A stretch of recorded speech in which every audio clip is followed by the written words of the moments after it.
Live. नमस्कार प्यारे साथियों, मैं अजीत स्वागत करता हूं आपके अपने प्यारे परिवार रोजगार विद अंकित पर। कैसे हैं आप सब लोग? आशा है बहुत अच्छे होंगे, स्वस्थ होंगे, लाजवाब होंगे। तो जल्दी से लाइव आ जाइए, जुड़ जाइए मेरे साथ। हम लोगों ने ये राष्ट्रीय आंदोलन पढ़ लिया था और हम इसमें जो बात कर चुके थे, हमने ये विभाजन भी पढ़ लिया था। हम गांधी युग पढ़ रहे थे और गांधी युग में हमने कल कल हमने बात करी थी। हम महात्मा गांधी जी के बारे में भी पढ़ चुके थे। ये सारी बातें हमारी हो गई थी।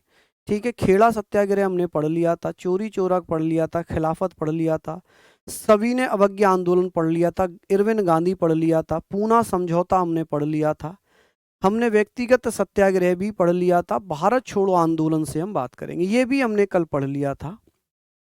यहाँ पर हम बात करेंगे सर महात्मा गांधी जी के बारे में, थोड़ी सी विस्तृत चर्चा हमारी होगी कि सर गांधी जी के बारे में हम बात कर रहे थे कि सर गांधी जी की मृत्यु कब हुई, गांधी जी की हत्या कब हुई, किसने की। तो आप कहेंगे सर महात्मा गांधी जी की हत्या 30 जनवरी 1948 को नाथूराम गॉडसे के द्वारा कर दी गई। और ये कब की गई थी, कब की गई थी, तो हम लोगों ने यहाँ पर बात करनी है। आप मुझे बताइए कि सर नाथूराम गॉडसे जी के बारे में हम बात करेंगे कि सर गॉडसे जी के 3 भाई थे। क्या थे जी? आप कहेंगे सर 3 भाई थे। और 3 भाइयों में हम बात कर रहे हैं कि सर ये बताइए क्या क्या नाम थे उनके। चलिए, आप मुझे बता सकते हैं कि सर नाथूराम गॉडसे के 3 भाई थे, दत्तात्रेय, गोविंद और गोपाल। ठीक है, नाथूराम गॉडसे के द्वारा गांधी जी की हत्या कर दी गई। और गांधी जी इस समय क्या कर रहे थे? गांधी जी बिड़ला हाउस में पूजा कर रहे थे। कहां पर? बिड़ला हाउस में पूजा कर रहे थे। बिड़ला हाउस में पूजा कर रहे थे और इस दौरान इन्हें गोलियां मारकर हत्या कर दी। अब बात आती है कि शहीद भगत सिंह के बारे में कुछ महत्वपूर्ण जानकारियां हमने पढ़नी है। जैसे कि 28 सितंबर 1907 में भगत सिंह का जन्म हुआ। ठीक है, ये शहीद कब हो गए? 23 मार्च 1931 में। महात्मा महात्मा गांधी जी जब 30 तारीख को जिनकी हत्या हुई, तो इन्हें हम शहीदी दिवस के रूप में मनाते हैं, शहीद दिवस। जल्दी से बता दीजिए। तो आप कहेंगे 30 तारीख को शहीदी दिवस, कहीं शहीद दिवस। 31 मार्च को शहीदी दिवस मनाया जाता है। तो 30 जनवरी को शहीद दिवस के रूप में भी हम मनाते हैं, शहीद दिवस। ठीक है, शहीद दिवस मनाते हैं। और 23 मार्च को हम शहीदी दिवस मनाते हैं। क्या मनाते हैं? शहीदी दिवस मनाते हैं। क्यों? इस दिन क्या हुआ था? भगत सिंह सुखदेव राजगुरु को फांसी हुई थी। हम भगत सिंह के बारे में स्पेशल चीजें पढ़ रहे हैं कि सर इनका जन्म कहां पर? बंगा लायलपुर, पंजाब। जलियांवाला बाग हत्याकांड 13 अप्रैल 1919 बैसाखी के दिन जब हुआ, तो भैया उससे बहुत ज्यादा प्रभावित हुए, बहुत ज्यादा प्रभावित हुए। और इतने प्रभावित हुए कि भगत सिंह जो है किससे जुड़ गए? इन्होंने भैया क्रांतिकारी संगठनों से जुड़ गए। रोलेक्ट एक्ट, जिसे काला कानून 1919 में आया, भगत सिंह ने इन दोनों को देखा और देखने के बाद इनके अंदर क्रांति की भावना जागृत हो गई। इन्होंने कहा कि ये अंग्रेज हमारे भारत के लोगों को मार रहे हैं, भारत के लोगों को मार रहे हैं। ठीक है, हम इनसे बदला लेंगे। क्रांतिकारी भावना इनके अंदर जगी और ये भैया एचआरए के सदस्य बन गए, एचआरए से जुड़ गए। और इन्हीं के कहने पर 1928 में सोशलिस्ट शब्द जोड़ा गया, जिसे क्या कहा गया? क्या कहा गया भैया? HSRA कहा गया। तो ये मैंने आपको होमवर्क में दिया था। ये बहुत ज्यादा महत्वपूर्ण तो नहीं है, केवल ये बहुत महत्वपूर्ण है। ठीक है, बात आती है कि सर बिना अपील बिना दलील के क्या हो सकता था? काला कानून कहा गया, वही था सब। ये चीजें तो हमने पढ़ी ली थी। ठीक है, ये सारी चीजें हमने पढ़ ली थी कि सर काला कानून रोलेक्ट एक्ट को कहा, सत्यपाल मलिक सैफुद्दीन किचलू को गिरफ्तार। ये तो मैंने पढ़ा दिया ना, शायद ये मैंने पढ़ा दिया क्या? अच्छा, पंजाब में क्या हुआ? एक आंदोलन चल रहा था 1905 से 1906, अजीत सिंह के द्वारा चलाया गया। पगड़ी संभाल ओ जट्टा पगड़ी संभाल, ये अजीत सिंह के द्वारा चलाया गया, मैं नहीं, अजीत सिंह के द्वारा, जो क्रांतिकारी थे। मुझे लग रहा है ये तो मैंने पढ़ा दिया था आपको, है ना? चलिए, अब बात आती है माइकल ओ डायर के बारे में पढ़ेंगे, जो लेफ्टिनेंट गवर्नर था, भीड़ को रोकने के आदेश दिए थे जलियांवाले बाग में। जलियांवाले बाग के बारे में ये भी मैंने बता दिया था कि जनरल डायर ब्रिगेडियर जनरल कहा जाता है, जिसने भीड़ पर गोलियां चलवाने के आदेश दिए थे। और इसमें भैया 379 लोग शहीद हुए थे। कितने लोग शहीद हुए थे? 379 लोग इसमें शहीद हो गए थे। जलियांवाला बाग हत्याकांड की जांच के लिए हंटर समिति कह लें, हंटर आयोग कह लें, हंटर आयोग में 8 सदस्य थे, जिसमें 5 अंग्रेज थे और 3 भारतीय थे। जिनमें भारतीय जज कौन थे? चिमनलाल सीतलवाड़ सदस्य, चिमनलाल सीतलवाड़, मोतीलाल चिमनलाल सीतलवाड़, ठीक है। साहबजादा सुल्तान और जगत नारायण, जो 3 भारतीय थे। जो जब हंटर आयोग बना जलियांवाला बाग की हत्याकांड का जांच करने के लिए, इसकी जांच करने के लिए कांग्रेस की तरफ से तहकीकात कमेटी भी बनाई गई थी। तहकीकात समिति का भी गठन हुआ, कमेटी का भी गठन हुआ, और इन्होंने कहा कि अंग्रेज जनरल डायर दोषी है। लेकिन हंटर आयोग ने कहा कि नहीं, दोषी नहीं है। जरूरी था लोगों को डराना, लॉ एंड ऑर्डर करना जरूरी था, ठीक है। हालांकि इन्होंने अपना विरोध भी जताया, लेकिन ये बहुमत में थे, तो इन्हीं की बात मानी गई और जनरल डायर को क्लीन चिट दे दी।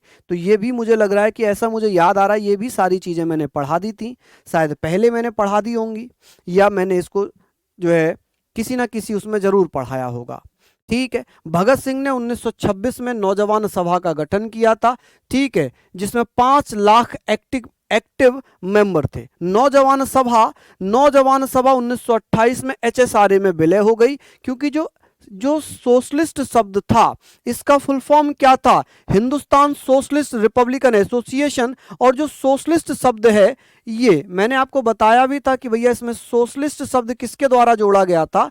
सोशलिस्ट ये शब्द भगत सिंह ने जोड़ा था। किसने जोड़ा था? भगत सिंह ने, ठीक है। 1928 में जब ये कहां पर? फिरोज शाह कोटला मैदान में। कहां? फिरोज शाह कोटला मैदान में।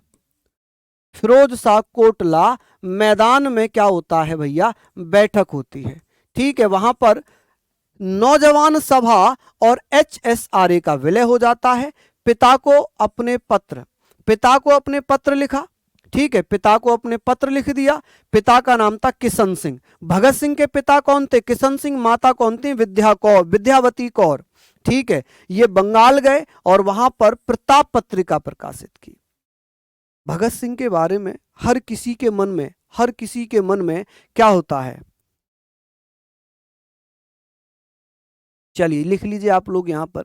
हमने ये सारी बातें पढ़ी कि सर भगत सिंह के बारे में हम पढ़ेंगे कि 1926 में नौजवान सभा गठित की गई। एकता बताइए प्लीज, बहन पूछिए ना भैया, डाउट क्यों नहीं बताते हो? बताइए क्या डाउट है आपका। हो सकता है मैं इधर देख रहा हूं, मैंने ना देखा हो आपका कमेंट, ठीक है। चलिए बता दीजिए। तो हमने यहाँ पर बातें कर ली, एक बार जल्दी से पूछ लीजिए क्या कमेंट है आपका, फिर मैं पलट जाऊंगा तो फिर आपका कमेंट निकल जाएगा, फिर आप कहेंगे कि भैया बताते नहीं हैं आप, है ना। चलिए, हमने कहा कि सर भगत सिंह ने 1926 में नौजवान सभा का गठन किया, जिसमें 5 लाख एक्टिव मेंबर थे। नौजवान सभा 1928 में HSRA में मर्ज कर दी गई, ठीक है। भगत सिंह ने पिता को अपने पत्र लिखा। पिता का नाम था किशन सिंह और माता थी विद्यावती कौर। बंगाल चले गए भगत सिंह और बंगाल में इन्होंने प्रताप पत्रिका देखी। चलिए, शहीद और शहीदी में क्या अंतर है ये पूछ रही हैं। कोई अंतर नहीं है, बस नाम बदल दिया है। शहीद दिवस मनाते हैं महात्मा गांधी के जिस दिन हत्या हुई थी, और शहीदी दिवस मनाते हैं जिस दिन भगत सिंह की फांसी दी गई थी। शहीद मतलब उनकी हत्या, इन्हें फांसी मतलब शहीदी, ठीक है, और कुछ भी नहीं है, और कुछ भी नहीं है। इसके संस्थापक भगत सिंह नहीं थे, चंद्रशेखर आजाद थे। भगत सिंह ने केवल सोशलिस्ट शब्द जोड़ा था।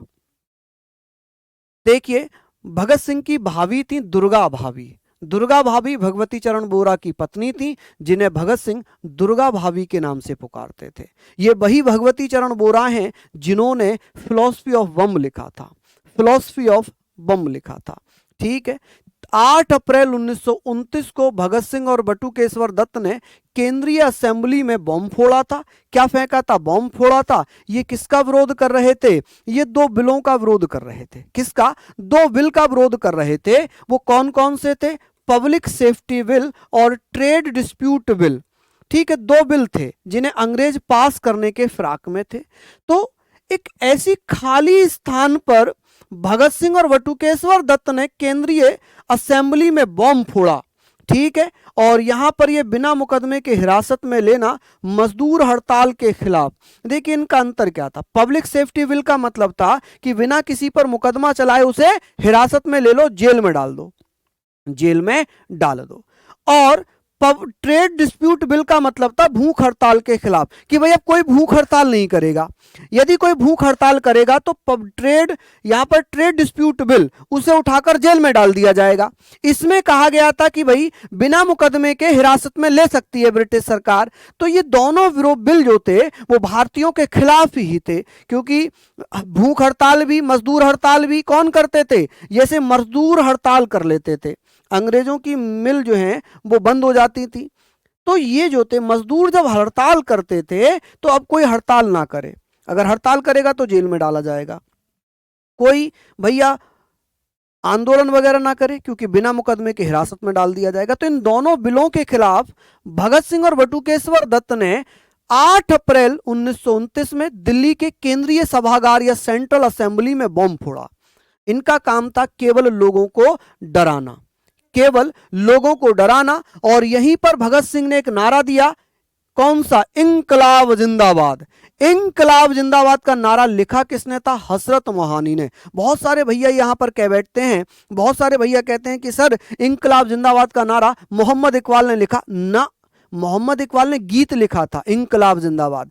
इंकलाब जिंदाबाद का स्लोगन, नारा हसरत मोहानी ने दिया था। किसने? हसरत मोहानी। अपनी गिरफ्तारी दी और इंकलाब जिंदाबाद का नारा दिया। इसके लेखक कौन है? इसके लेखक आप कहेंगे सर, इसके लेखक थे हसरत मोहानी। हसरत मोहानी, ठीक है जी, हसरत मोहानी। इन्होंने साम्राज्यवाद मुर्दाबाद का नारा भी दिया, डाउन विद इंपीरियलिज्म। ठीक है, इन्होंने साम्राज्यवाद मुर्दाबाद का नारा दिया, इंकलाब जिंदाबाद का नारा दिया। 23 मार्च 1931 में भगत सिंह, राजगुरु, सुखदेव को फांसी हो गई लाहौर की सेंट्रल जेल में। ठीक है, सरकारी वकील, यानी कि कौन थे? वकील होंगे, ये वकील होंगे आसफ अली। इस समय वकील क्या होगा? वकील होंगे ना, आसफ अली। चलिए बहुत बढ़िया। कि भैया जल्दी से बताइए कि यहां पर आप लोग मुझे बता सकते हैं कि जिस समय भगत सिंह, सुखदेव, राजगुरु को फांसी हुई उस समय सरकारी वकील कौन थे? आसफ अली। चलिए, हसरत मोहानी, बिल्कुल बिल्कुल।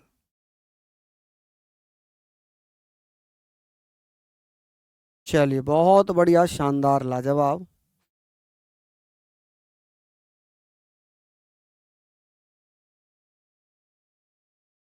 चलिए, अगर बात करें कि सर जो वकील थे, जो पब्लिक प्रोसिक्यूटर थे, वो आसफ अली थे। कौन थे जी? आसफ अली थे, जो राष्ट्रवादी वकील के नाम से फेमस हुए। ठीक है, और जो ब्रिटिश सरकार की तरफ से वकील थे उनका नाम क्या था? राय बहादुर सूर्य नारायण। ठीक है जी। अगर मैं यहाँ पर बात करूं कि सर ब्रिटिश सरकार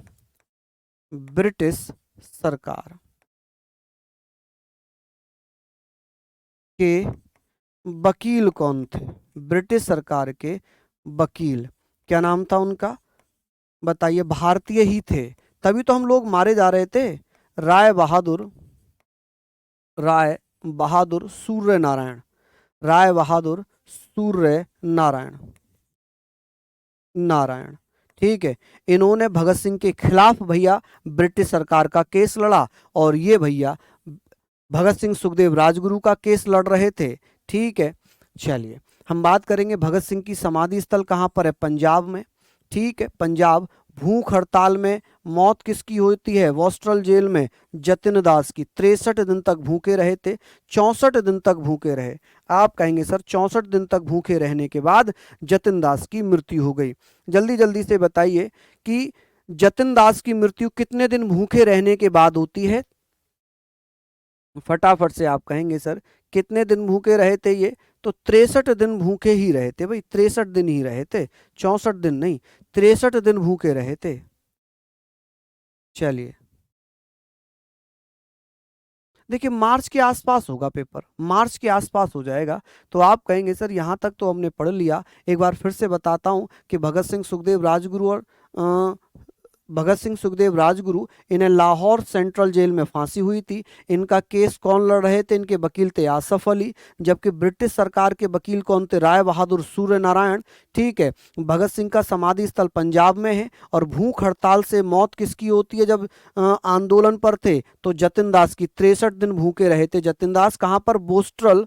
आप कहेंगे सर बोस्ट्रल जेल में। कहाँ पर? बोस्ट्रल जेल में। चलिए, अब 4 अक्टूबर 1930, आप कहेंगे ट्यूवन पत्र में लिखा। क्या लिखा? इन्होंने लिखा मैं स्वयं चाहता हूं कि मुझे सजा हो। ये किसने कहा था? भगत सिंह ने। भगत सिंह ने कहा 8 अक्टूबर 1930 को जो ट्यूवन पत्र था, ट्यूवन पत्र में भगत सिंह का एक लेटर का अंश प्रकाशित हुआ, जिसमें भगत सिंह कहते हैं मैं स्वयं चाहता हूं मुझे सजा हो। जब मुझे सजा होगी मेरे शहीदी के बाद हजारों भगत सिंह खड़े हो जाएंगे, हजारों भगत सिंह खड़े हो जाएंगे। बटुकेश्वर दत्त को आजीवन कारावास हुई।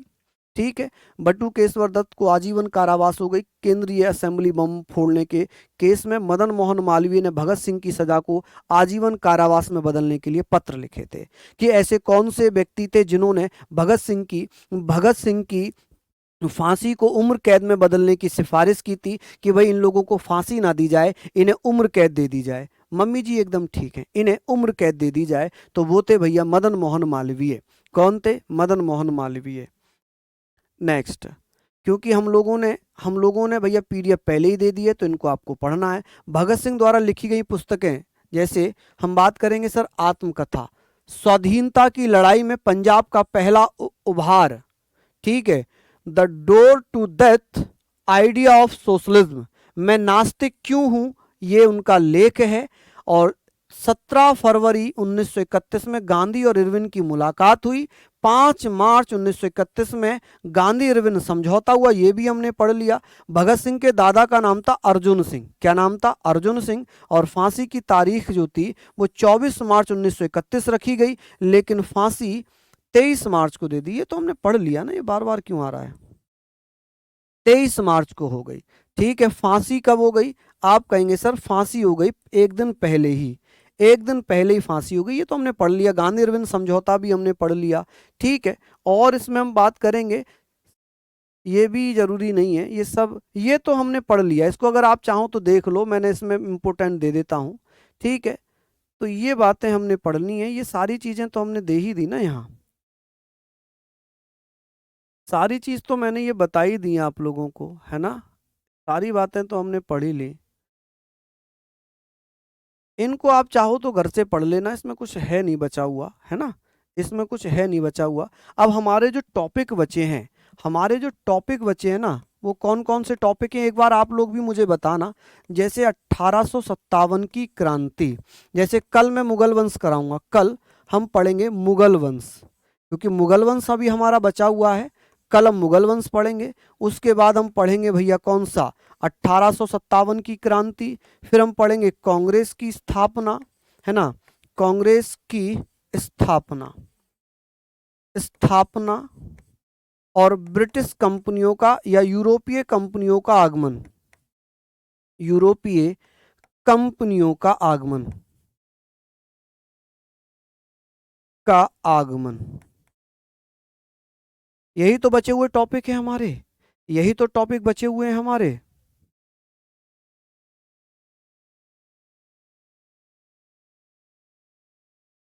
ये टॉपिक हमारे बचे हैं बस, और तो कुछ हमारा बचा नहीं। आप मुझे बताइए अगर इसके अलावा भी कोई भी और टॉपिक जो आपको याद आ रहा हो, जो और टॉपिक आपको याद आ रहा हो।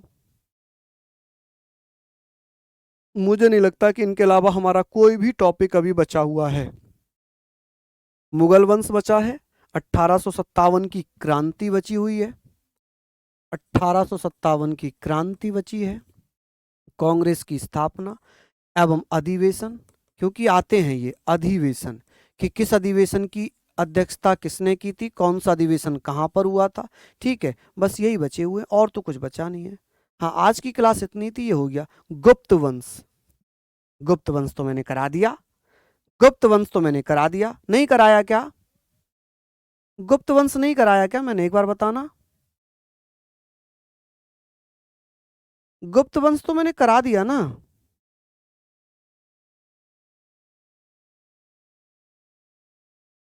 चलिए, वर्ल्ड हिस्ट्री नहीं आती आपके एग्जाम में? ये तो खत्म होने वाली है ना। ये भैया हम यहां तक पढ़ लेंगे। ये सारी चीजें हमारी हो गई है ना। तो ये एक क्लास में ये, एक में ये, एक में ये, एक में ये, 4 क्लास बची हैं बस, मात्र 4 क्लास। ठीक है, चलिए, तो बहुत बहुत धन्यवाद। आप ऐसे ही पढ़ें, मेहनत करें, फिर मिलेंगे आपसे, तब तक के लिए जय हिंद, जय भारत।